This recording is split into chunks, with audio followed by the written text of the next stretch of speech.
Shalom, shalom, shalom. Heureux de vous retrouver encore pour l'enseignement que nous donnons ici. Alléluia. Alléluia. Nous allons commencer par connaître Dieu. Et il y a beaucoup de choses qui se retrouvent sous euh, cette rubrique de connaître Dieu. Ça englobe en réalité tout. Alléluia. Alléluia. La Bible nous dit que nous tous le visage hein, découvert. Je parle de 2 Corinthiens 3, 18.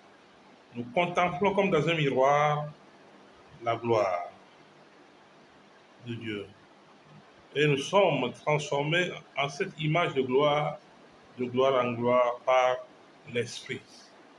Et je prie, comme tu suis nos enseignements, comme tu suis nos prédications et nos prières, comme tu bâtis ta foi là-dessus, que tu sois transformé de gloire en gloire, que ta vie aille de gloire en gloire, de succès en succès, de prospérité en prospérité au nom de Jésus-Christ. Dieu est la vérité et Dieu accomplit sa parole. Il fait toujours ce qu'il dit au nom puissant de Jésus-Christ. Des questions qui seront encore objet d'étude dans cette série, par exemple, c'est pourquoi Dieu nous a créés. Pourquoi Dieu nous a créés? Si nous ne savons pas pourquoi Dieu nous a créés, nous allons passer notre vie sur terre à errer et finir le temps sans savoir le but, la mission que nous avons sur terre. Alléluia. C'est très important pour nous. Dieu ne nous a pas envoyés sur terre pour manger, boire et dormir. Il a un projet pour nous, il a une mission pour nous.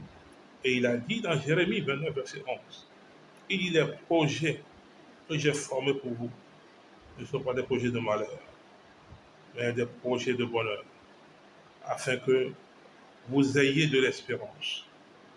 Alléluia. Donc Dieu a des projets pour nous que nous devons connaître et travailler, vivre à mettre, à réaliser, j'allais dire, ces projets. Dieu a voulu un ordre. Dieu a voulu voir une certaine vie. Dieu a voulu voir le reflet de ce qui se passe dans le ciel, sur la terre. C'est pourquoi il a créé l'homme. Je suis en train seulement de débaucher un peu la discussion, l'enseignement qui va suivre. Alléluia.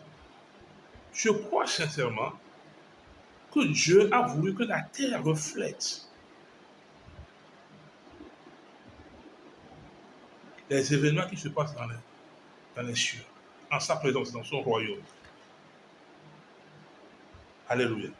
Il a voulu que son royaume soit sur la terre, son règne soit sur la terre. Et pour le faire, il a choisi dans sa souveraineté de le faire par l'homme qu'il a créé. Et nous devons comprendre cela. C'est au-delà de ce que la tradition, la famille, la politique, les religions disent. Jésus est venu pour une vie, pas pour une religion. Il y avait des religions qui ne pas venir créer une religion. La chrétienté est une vie. Il dit, je suis la vie.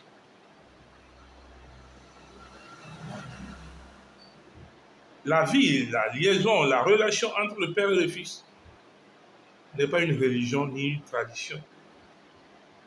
C'est une vie.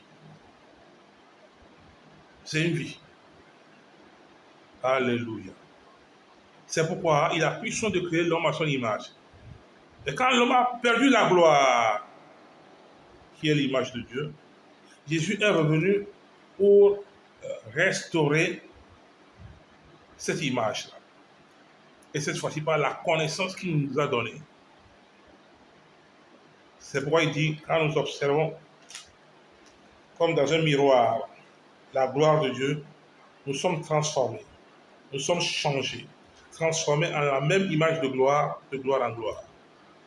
Nous portons l'image de celui qui nous a créés. Nous commençons par adopter, renouveler notre intelligence. Et nous pourrons dire, comme Paul l'a dit, dans 1 Corinthiens 2, 16, que nous avons les pensées de Christ. Donc Dieu voulait que tout le monde pense comme Jésus-Christ, ait les pensées de Christ sur terre. C'est pourquoi nous enseignons, c'est pourquoi nous prêchons la parole de Dieu. Afin